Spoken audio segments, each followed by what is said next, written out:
Sabe, na arte da guerra, Sun Tzu nos mostra que uma vitória não se resume só à força, mas principalmente aonde se luta.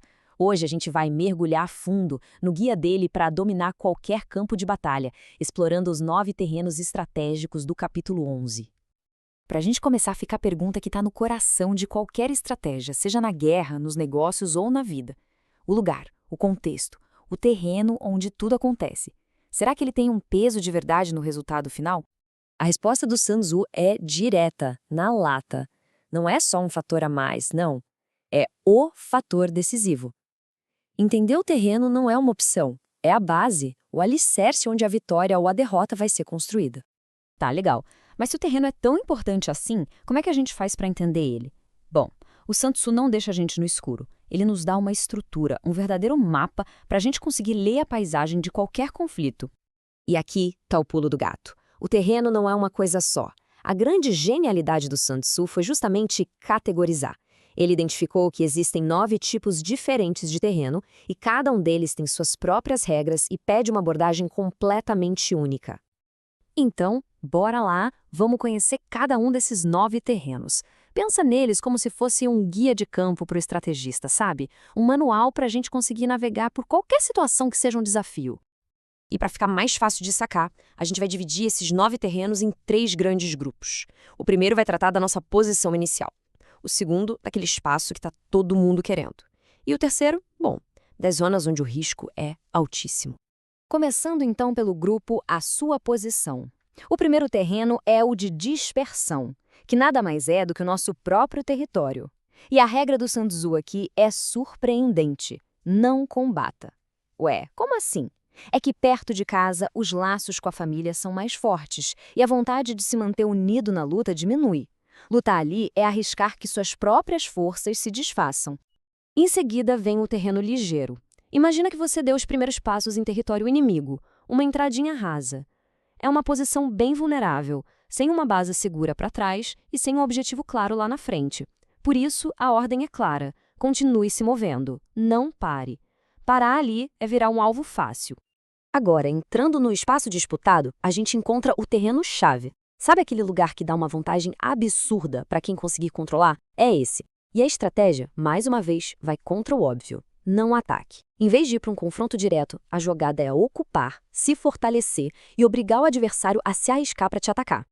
Agora, imagina um terreno de comunicação, tipo uma planície aberta, que todo mundo consegue acessar de boa.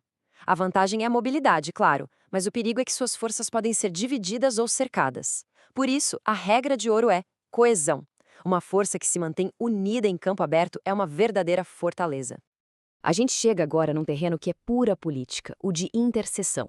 É aquele que te dá acesso e influência sobre vários vizinhos. Aqui a estratégia vai muito além do campo de batalha. A regra é estabelecer comunicações, o que, na prática, significa criar alianças, usar a diplomacia. A vitória aqui pode vir de um bom acordo, e não só da espada. E agora a gente entra na zona de perigo. No terreno difícil, a tropa está muito longe de casa, bem no fundo do território inimigo. Nessas horas, a logística é tudo. As linhas de suprimento são a vida do exército. A regra é simples e vital: garanta as provisões. Sem recursos, até a força mais poderosa do mundo simplesmente desmorona. Logo depois, vem o terreno desfavorável. Pensa num desafio da natureza mesmo: montanhas, florestas densas, desfiladeiros. O maior perigo aqui é ficar parado. A estagnação é um convite para uma emboscada para o esgotamento. A única estratégia possível é continuar avançando, sem hesitar. Pensa agora num terreno cercado. É um verdadeiro beco sem saída estratégico. Fácil de entrar, quase impossível de sair. Numa situação dessas, a regra é categórica: faça planos. O movimento apressado não é só um erro, é o fim.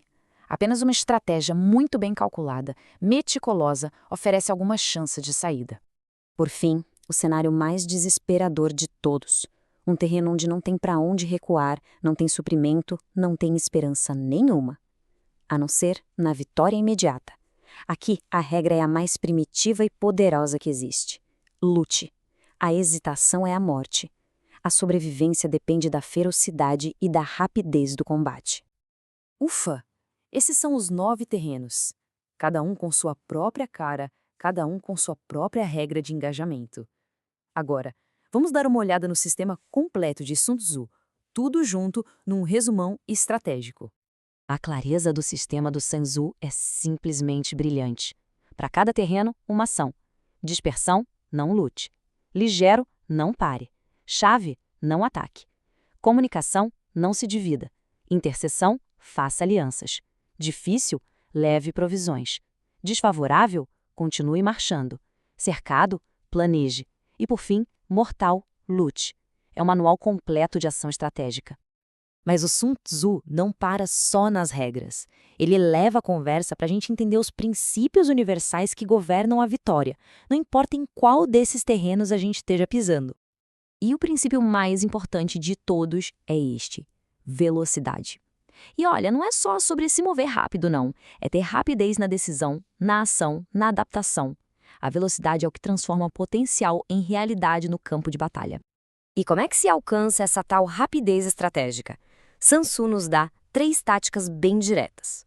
Primeira, explore os erros do seu oponente. Segunda, seja imprevisível, pegue caminhos que eles não esperam. E terceira, ataque no momento de maior vulnerabilidade, quando a guarda deles estiver baixa. E para a gente fechar essa análise, Sun Tzu nos deixa com uma lição final, uma lição sobre psicologia, sobre como forjar uma determinação que não pode ser quebrada na sua própria gente. Qual seria o último recurso para garantir que todos vão lutar até o fim? É uma frase chocante e muito poderosa. A ideia de que, ao remover qualquer possibilidade de recuo, você cria uma força que só tem uma opção: ir para frente. É a psicologia do terreno mortal sendo usada como uma ferramenta estratégica. Isso nos deixa com uma pergunta no ar, né? Até que ponto a estrutura de uma situação define a vontade das pessoas que estão dentro dela? Uma reflexão bem profunda, cortesia de um mestre da estratégia.